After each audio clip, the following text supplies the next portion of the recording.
কি হলো? কিছু না জুসটা কার জন্য? জুসটা কার জন্য? সেটাই তো জিজ্ঞেস করছি, জুসটা কার জন্য?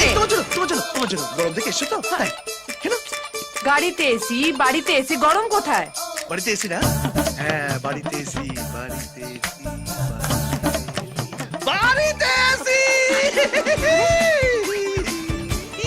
এই, কি হয়েছে তোমার বলো তো? চাইনি। এরকম করছো কেন? এই গরমকালে এরকম এক্সারসাইজ করতে হয়। নিশ্চয়ই কোনো গন্ডগোল আছে। বাড়িতে কে আছে? এই কেউ নেই। কে আছে বাড়িতে? বাড়িতে কে থাকবে? তুমি আর আমি ছাড়া কে থাকবে? আরে, কে থাকবে? কে থাকবে? শুধু তুমি আর আমি আরে, আর জয়! কেউ নেই। জয়! আমার আর তোমার মধ্যে কেউ নেই। দরজা খোলা আছে জয়। আরে যে যাবে সে দিয়ে যাবে। তোমার যে কি হয় না মাঝে মাঝে? সুগার অ্যাটাক হয় বেবি।